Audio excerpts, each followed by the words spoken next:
Hey, what's up, guys? Thanks for joining us on another episode of Spilling the Tea at Pico Podcast, brought to you by Pico Mortgages.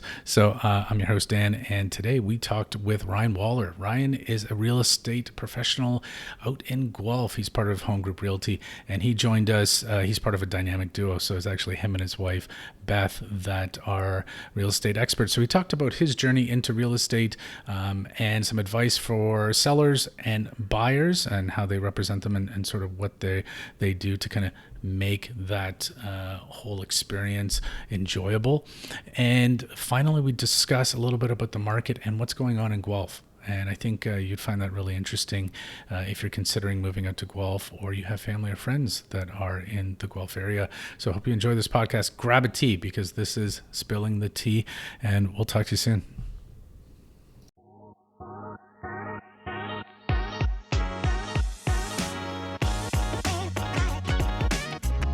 Hey guys, welcome to Spilling the Tea, a podcast brought to you by Pico Mortgages. I'm your host, Dan Johannes, and in this series, we'll be interviewing some really interesting entrepreneurs, real estate professionals, and really anyone that's got a story that I think is worth sharing with you, the viewers. So sit back, relax. I hope you enjoy it, and please comment, subscribe, and share with your friends. Hey guys, thanks for joining us on another episode of Spilling the Tea. I am your host, Daniel Johannes, and today I'm joined by Ryan Waller. Ryan is part of a dynamic husband and wife duo of real estate professionals. He's grown up in Guelph, and he moved with his Beth wife to Vancouver, London. I think it was back to Toronto, and then eventually back to Guelph. AKA the Royal City. So Ryan transitioned into real estate back in 2015 after spending about 20 years in advertising, marketing, and sales. So I just wanted to thank you, Ryan, for joining us today in our audience and chatting a little bit about your journey and what you think is going on in this market. Yeah, so maybe we can. Thank you very much for having me. No problem. Yeah, maybe we can start off a little bit. I know, you've had a little bit of a journey yourself. That there was a shift that happened that kind of led you down the path of getting into real estate. So maybe you can tell our audience a bit about what was that catalyst, and then basically your journey into becoming a real estate professional. Yeah, sure. So to make a long story short, because I am in my 40s, I went to college, Mohawk College in Hamilton, for an advertising program that was 3 years plus a co-op at the end of it in the late 90s. And I ended up with a full-time job at one of the big ad agencies in Toronto at the end of it. And it was a great job for experience in that I learned a lot, but it didn't pay well at all. And it was a lot of long hours for a lot of little pay. And so I got a lot of experience there, and I traveled to Vancouver, as you had mentioned, to manage an account out in BC, and came back to Toronto and sort of advanced my career from there. So I went from ad agencies to marketing departments, and I worked for companies like Chapters in the marketing department at their head office, and Metro, the grocery chain, in their head office, and really loved the marketing and the advertising aspect of it, and building a brand and trying to figure out what gets people to react to things and what doesn't work from a marketing perspective. And then eventually I got picked up when I was at Metro. It was A&P at the time, but I got picked up by one of the retailers, one of the consumer packaged goods company that had the products, and it was Kimberly Clark. And Kimberly Clark makes Huggies and Kleenex and all those international brands. And they were looking for a marketing department because in the early 2000s, marketing was sort of new to these big brands, and they were trying to figure out what they can do. And one of the really interesting things about Kimberly Clark was that they really hammered home the idea of having what they call a unique selling proposition. It's called a USP. And that talks about how your product or your service is much better than somebody else's, or why somebody should buy your product over somebody else's. And that stuck with me as something that many years later in real estate I would execute on. But I was at Kimberly Clark for a number of years. I started having kids, and my wife and I decided that our Toronto condo was too small. We moved back to Guelph. Kimberly, and we sold we sold our Toronto condo for the same price we bought a detached house in Guelph. Wow. At the time, it just worked out well. And Kimberly Clark, they were in Mississauga and they wouldn't allow me to commute. So Right. I ended up looking for a new job, and I got a job at Nestle, which was the waters division here in Guelph. And is that sorry, is that Aberfoyle? Like just yeah, south of that's Guelph? right. Yeah. That's right. So that's just south of Guelph. In fact, Nestle sold it. It's not even Nestle water anymore. It's some other brand. But at the time, the water division was a separate division of Nestle, although it was still under the umbrella. Over time, they would eventually sort of evolve into one big group. But so they were looking for someone to manage their Metro sales business. And I knew Metro very well. I used to work for the company. And so long story short, we moved back to Guelph and I took a job at Nestle, and it really developed me from a sales perspective. I wasn't necessarily a fan of the product or the category I was working in, but I was a real big fan of Nestle's sales training. And again, moving forward another 10 years, it came very handy in my job. But during that time when I was in Guelph and I was working at Nestle, I started to buy rental property. That was very interesting to me. And I thought, like I was in my early 30s, maybe I was 29. And I thought, wow, I just did a real estate transaction where I sold a condo in Toronto that was tiny, and I bought a house in Guelph, and it seemed to work out. And we had a little bit of extra money on the side. So I bought a student rental in Guelph and realized, oh my gosh, this is not that hard for me to do. I actually enjoy it. I like the financials of it. And so we bought another, and then I bought another, and then I bought another, and then I had four of them. Wow. Yeah. And in a very short period of time. And I thought, this is really interesting. I really like to pursue this. So I got my real estate license because it appealed to me. And at the same time, I was sort of thinking that Nestle really wasn't my way to go. And so the goal was to leave the corporate world and eventually transition into real estate, which I realized I really loved. Right. And so by 2017, I had pulled the trigger and left Nestle. And that was when that was a big transition in my life. I mean, I was 40 at the time. I had 3 kids. My wife had stayed home for 10 years.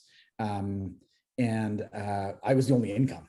So I was leaving a big salary job with a company car, great benefits, to go to. You had no parachute. You were basically jumping off and hoping for the best at that point, and hoping for the best. Yeah, it was like a calculated risk, and I did it right at the end of the year where I knew we had a bonus coming, because if we met our targets for the year, we had a bonus coming in early in the year. And I thought, if it's there's no great time to do it. There's no right time to do it. I'm just going to do it.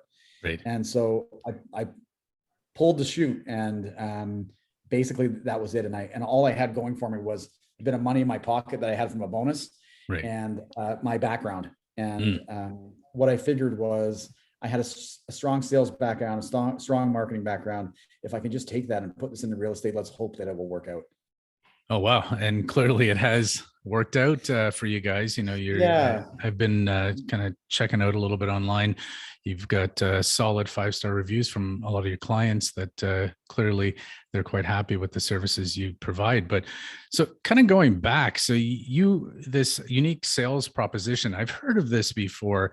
I had worked in corporate a little bit prior to getting into this role here, but that unique sales proposition, do you find that helped you sort of transition or segue into the role of real estate as well too? Yeah, and it is probably the defining factor for me, and it was the most important for me because I had realized if I took a look at the real estate market, what was out there and what were people offering, and what angle could I take that would be different. And so for me, we decided that it was going to be market authority. So I came from companies that were oftentimes number one in their category. So, Huggies diapers were number one. Yeah. Kleenex was number one in facial tissue, or, Nestle water was number one in bottled water sales at the time. And we were always in a position where we had the top products, and we were advising retailers on how they should run their category. And it was expected of us as the category leaders to determine how the future of the category was going to go, and always keep them advised. And so I thought, why not just do that in Guelph real estate? There's nobody doing that now. Right. Yeah. Why don't I be the advisor? So it was either fake it till you make it, or just, figure out how you're going to make it happen. And I quickly formed a partnership with Guelph today. Because they at the time didn't really have anybody in real estate that was serious about it. I got ourselves on the radio in town here and started talking about how the market was going. How's the market doing in something other than what you see now? And you still see it a lot now, which are, somebody gives a summary that says sales are up or down 10% versus last year, 200 units sold versus last year. And it's a very quick snapshot of the market. Right. I wanted to give something that was a little more in depth. How is your neighborhood doing? What neighborhoods are outperforming other neighborhoods? Yeah. How does this relate to me? Yeah. Like a little more of a customized approach to it and a little deeper into the numbers, but by telling a story. And quickly realized that the market wanted that. And we had a pretty loyal following very early on. I mean, within 3 months, we had people calling us and saying, I really like what you guys are doing. I want to sell my house. Can you come and tell me what my house is worth? And is my neighborhood, how is that neighborhood doing versus this neighborhood? And it turned into something pretty quickly that I realized was a gap in the market. Right. Yeah. Being that authoritative sort of voice to the local community. And not selling. I mean, people are being sold to every day. So it's more of just providing information to people and letting them draw their own conclusions. Mm-hmm.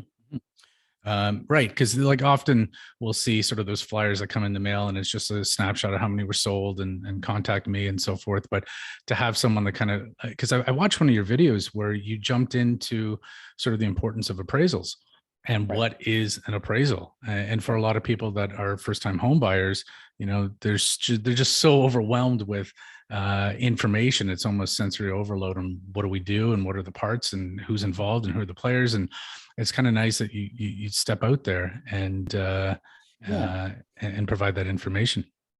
Yeah, thanks. And I think that it's information that people want to know. They just don't know where to get it. And they sometimes don't want to call because they feel like they're just going to be sold to or providing, need to provide their email address or something.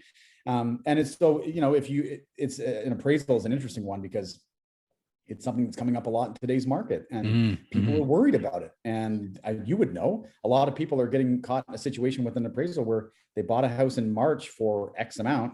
They're closing in June and it's not worth that anymore from an appraisal perspective. Definitely. Yeah. And that's something I want to talk on for sure before we jump into the market, because this is something that's so important. But getting back into your sort of journey when it comes to real estate. So you're a husband and wife team. I got to ask, how is it to be working with your spouse? Do you find that it's, do you guys complement each other or do you have a certain sort of niche or strength that you bring to the team that complements what she's doing? Or do you guys just both kind of, work the same way? Yeah, I think I always joke to Beth. I'm not sure whether she jokes back to me, but I always joke that we like each other better now that we've been working together. Beth stayed home with our kids for 10 years until the youngest one ended up in elementary school. And she has a sales background and she was looking to get back into the workforce and I needed help at the time. It was just a natural fit. Right. So she joined and we have complementary skills. I mean, mine is more of a business and sort of a strategic background where Beth is sort of this more of the softie where you go into, let's say, a listing presentation and she can, she talks about your kids and your family and that's just her personality. I mean, she's very likable. I think Beth is one of those people that goes into a room and people just like her because she's never selling you on anything, but people just gravitate to her. So it's an interesting dynamic the two of us have where we found early on that if we're meeting with two people, ideally, you're going to find a situation where one of the people we're meeting with can click with me, and the other one who wouldn't click with me would click with Beth. Right. And so we do find there's a bit of a dynamic there where we do have all the angles covered from that perspective, and it actually complements each other. We do. That's fantastic. So as you guys kind of work together, let's say, for example, I'm like just completely green. I want to buy a property, first time home buyer. And I come to you, right? And I need help in buying a home. I guess, do you both sort of take on the role, or is one of you kind of focusing more on the sales aspect? Or how would that work if I just kind of reached out to both of you? Yeah. I mean, So from our perspective, when someone reaches out to us, it either comes to me or it comes to Beth. And so Right. oftentimes what we find is, people will read about both of us, or, see a video or something we did, and they can sort of relate to one of us more than the other. Right. And Yeah. so, either Beth will get an email from somebody, or I'll get an email from somebody, and they say, we really need some guidance. And, it's taking the time to meet with them and talk to them and understand their goals, making sure that they're on a path to success. So making sure that they, talk to their mortgage broker, their lender, to make sure that they've got their finances in order. They know Right. what they're qualified for. They know what the costs are going to be from a mortgage perspective to buy a house. It's our job to educate them on all the other costs if they're buying a condo or taxes or whatever. But I think the first step is just getting together with them to get an idea of their objectives. And what have you done so far? Have you been pre-approved? Have you been looking at houses? Right. Yeah. That sort of thing, to understand just where they're at in the journey, because we've worked with first-time buyers that, buy a house within 2 weeks of calling us. And we've worked with first-time buyers that have been working with us for a year before they find a house. So it all depends on what their objectives are. And, we do our best to match those objectives up with a house, but sometimes it takes time. Yeah, for sure. With first-time home buyers, often you have so many questions, right? So that maybe walk me a little bit through that process of that journey. If I don't know anything really about the real estate market, I just know that I've seen, Guelph is a great town to raise a family in, and I want to get there. What is that process? So you mentioned a little bit about like making sure that you've got maybe the financing in order, pre-approval or whatnot, but like what else kind of goes into sort of your package to help out a client? Yeah. So if we meet with somebody who is wanting to buy a house for the first time, what we'd like to do is meet with them. And I learned this many years ago, we call in marketing a decision tree. And a decision tree is, it kind of walks, it's understanding the process of an individual person on their purchase. So for example, someone may say, the most important thing to me about buying a home is that I live in a bungalow, a century old or mid-century bungalow. Right. That is their number one priority. And so we start there and we talk about, why would you like to live in those bungalows? What appeals to you? What are you going to do with it in the future? Maybe you're going to make it a separate apartment. For example, maybe you're going to live there for 50 years and you want to grow old in that house. Then we move to with a bungalow. Okay, well, only certain neighborhoods have those because when they were built, they were only built in certain places. You can't find a bungalow like that everywhere. Okay, here are the neighborhoods in Guelph that you're likely to find one of those bungalows. If you like these specific neighborhoods, here's the price that these bungalows are going to cost you. These are the things when you're looking at a bungalow from the 50s that you might want to consider. Might have aluminum wiring. Some of them are cinder block foundation, so you might have a bit of moisture in the basement. Right, and these are things like as a first-time buyer, you're not thinking about. You just kind of see, the I guess the bigger picture of what I want, but then when you sort of drill down into it, you're right, you have to sort of set those expectations up. And I had done a video a little while ago where we talked about expectations versus reality. And oftentimes, at least from just like a money perspective, it's the unsexy part of buying, right? And it's either black or white. There's no real gray area, and you can set that expectation. But when it comes to the sexy part of actually buying the house and working with a realtor, I think it's so important that you actually kind of figure out, okay, well, what is it that's sort of like a must have, and what can you just kind of like do without? And then also unlocking sort of the skeletons in the closet in some of these older homes or communities. So that's great. So, and if you were getting into, let's say I wanted to list a house and I hadn't sold a house for a long time, I was, maybe kids have grown up and moved out and so forth. And I'm thinking about selling a house. What would you say because I've had this happen before too, where some folks that are interested in selling, they want to go the route of, especially in a very heated market, they think they can sell it. Everyone's a professional, right? Everyone's got their own opinion. We can list this privately or for sale by owner, et cetera, et cetera. So they don't see sort of the power in working with a realtor and the negotiations. And oftentimes what I see is that someone that's working with a professional, often the commission that they're actually paying for that is much less than the what you end up getting for that home at the end of the day, because the negotiation that you're able to and the leverage you bring to the table. So like what would you say about that if I wanted to list a house and I was considering one way or the other? Yeah, it's interesting you say that, because we just had this conversation last night with a Oh, potential really? client who wanted, they wanted to talk about listing the house, and both of those things came up. So they're a couple that has been in the same house for 15 years, and they want to downsize now. They're in their 60s and they're retired. And so they had these questions. They said, it's been a while since we've been in the market. We don't really know the process. So what we typically bring along is a calendar that outlines chronologically the different elements of it. So we walk through it. It becomes a conversation. So, we'd have a staging consultation. The stager would come in. That's the first thing. They'd walk you through the house. Then they would come back and implement the staging. We'd have a coming soon sign that would come on the lawn. We would, do professional photos, and it just takes them through. We'll list your house in Guelph. We'll list your house in Toronto. We'll do all these things. And it's just a natural discussion starter by having this single sheet calendar of going through things chronologically. And it tends to answer most of the questions they have about the process itself and how it will work. And oftentimes It's nice. They have a lot of questions.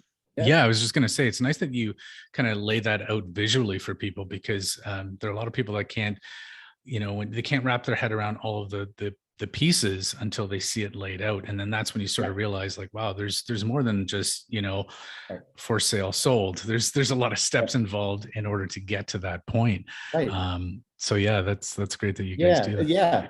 And then the other one that you had mentioned was, the discussion about should I sell on my own? I mean, this came up a lot more often in like January and February, but should I sell on my own? Anybody can just put a sign on the lawn and sell their house. And we always say, yeah, of course. I mean, you could do that. Why, what's stopping you from doing that? You could, but the reality is that the process, if we're going through that calendar and chronologically of all the different things we do, those things are all our expenses that we take on. And we believe that doing these things is critical to the success.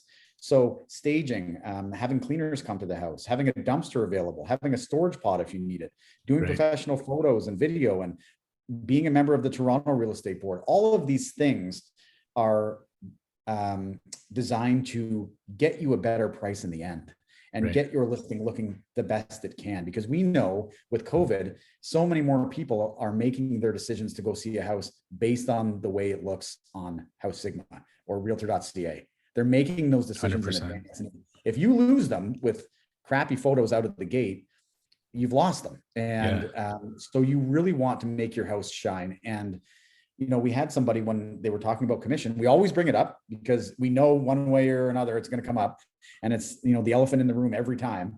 And so we bring it up, but we say, exactly as you mentioned, our commission is 5%. It's 2.5% to the buying agent, 2.5% to the selling agent. And that includes all of our costs.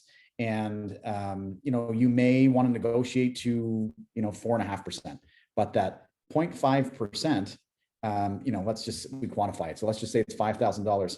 Being strong negotiators on the back end, working with us, we're going to get you more than 5. We're going to get you 25. Right. And you can go for a discount service or discount agent, but I mean, how hard are they going to work with you on the back end if they know that you've already hammered them on the front end, on the commission? I mean, they don't see value in what you do at the beginning. Right. Yeah. But they want the value from you at the end. I mean, it's an interesting dynamic. And 9 times out of 10, we get a listing at our full commission because we do perform and we get those results for our clients. And I mean, we haven't had a bad review because of it. And so it does pay off. Yes, for sure. I mean, and that's the thing, right? You lay out sort of that value proposition, and then people understand that, if you want professional results, you have to work with a professional. It's like, if I wanted to, anything related to landscaping, right? I can't even keep any plant alive, right? But if I wanted to really do up my backyard, I had to hire a lawn maintenance company that really knew exactly, okay, well, this is what we got to do to keep things alive, Dan, and you're not doing a good job of it. And you call in the people that, you trust and rely on in order to get the results you want. So yeah, I think it's so important too. And that's a conversation sometimes we have where, everyone I've talked to that's ended up going the way of working with a professional. They feel relieved because just that build up to list a house and get it ready for the market, like you said, getting things cleared out, staging, get a pod to put your stuff, like these are stresses, especially for maybe some of the older generation or people that have been in a house for a long time. You have a lot of memories, you have a lot of things that you need to preserve and move to a new location, and all of these things can really weigh on people. So that's awesome that you guys come up with a full plan and are able to break it down for people, so it's a little bit easier for them. So here, the other thing I wanted to kind of talk about here is because I know you probably also are tight for time, but I wanted to kind of discuss a little bit about the market, because the market that we're seeing today versus the market we saw 6 months ago is vastly different. And I'm out here Kitchener-Waterloo. We're not too far away from you guys in Guelph. But I'd like to get your opinion on what you're seeing in the Guelph market and where you think things might be going. And then also for anyone that's considering either entering the market or listing in this type of market, things to be cautious of. Yeah, sure. I mean, I'm happy to talk about that. So I would anticipate, well, I do know that Kitchener-Waterloo, actually much of the suburban areas outside of Toronto or even in Toronto are feeling the same things right now, which are, we went from, in Guelph in particular, we went from 25 to 50 houses available in January and February for a market of 140,000 people. That's nothing. Wow. And when you have zero supply and a whole lot of demand, which we've had for many years coming from Toronto to Guelph, and 8 out of 10, Beth and I often we were talking about 8 out of 10 buyers coming from Brampton, Mississauga, or Toronto into Guelph in January, February, March. Huge influence from those markets, and they were driving the prices up. Right. Because they wanted to buy a house, they were selling in a more expensive market to come to a cheaper market. Just made sense. Prices started going up in Guelph, and as the spring market comes along and interest rates start going up and gas prices go up and inflation goes up, more and more people decide they're going to sell their house now. Maybe I need to sell. And then it sort of fuels it. And then the buyers from the GTA stop coming into Guelph. And so now we have a situation where that the main influence driving the market has stopped coming, but yet the inventory continues to rise. And so we went from 25 to 50 houses in Guelph to, as of this morning, we were over 300. Oh, wow. So, yeah. Wow. So when that happens, of course, there's way more supply and there's certainly less demand. It's almost like the delta has gone like even further apart. And so way more supply, way less demand. And it's left a lot of people in a situation where either they're panicked because they've already bought a house and they need to sell, or they were planning on selling, but kind of got caught off guard and are panicking. And it is, I think, going to take a bit of time for this market to kind of flush its way out over the next few months. But, we're in a situation right now where it went from a strong seller's market to, I would say, almost a buyer's market overnight. So you're not really seeing those bidding wars that we had seen in the last, earlier part of the it's a good point. I mean, that strategy is the bidding wars and the holding offers and reviewing offers on, whatever offer night. Those strategies have disappeared. They're very effective when there's not enough supply, and so people are forced to bid. But when they have supply, why they feel like, why would they compete on this house when they've got 5 other options? Right. We have a house listed right now, and it's been on the market about a week, and activity has been light. And an agent booked a showing yesterday, and I spoke to the agent, and she said, well, your house is one of 10 we're looking at today. And so, wow. I mean, we're in a market where buyers have choice. And, I think that with interest rates where they are, I mean, you would probably know this better than I would, but with interest rates where they are, I think that the next few months, we're going to tread along to the same numbers we're at now. I think we might see some slight further declines from here as people sort of realize and accept the fact that where prices are going. I think we're sort of going to bottom out or hit a support level. And maybe in the fall, we'll see a bit of a blip up. But I mean, I don't think for the next 3 or 4 months, much is going to happen. Right. Yeah, it's interesting. We're starting to see this. It makes its way from sort of the smaller communities surrounding the larger cities, and we've got clients in some of the larger towns, Toronto being one of them. Obviously, we're still seeing the same thing, right? So the demand has. I think you're right. With added supply in the market, it's just we're not getting sort of that pent up, we got to buy it now. And that sort of gets us into a situation where I was dealing with this the last week or so, where appraisals. I mean, I did a podcast yesterday, and my guest was a lawyer, and he was talking about how just from a legal perspective, it's become very messy for people that have gone in guns blazing, no conditions. Let's, just offer what we can, just get the house. We'll sort it out later. And then you get to a point where, well, hold on a second, that appraisal didn't come in as we expected. So what are your thoughts on that? Yeah, I mean, we had clients on both sides of that. I mean, an example we had is that we sold a semi-detached home in Guelph, right in probably the absolute peak, probably mid-February. Oh, wow. And we listed it in held offers. I think we listed it at 850,000, sold for 1.2 million with 20 offers. And the majority of them were, competitive.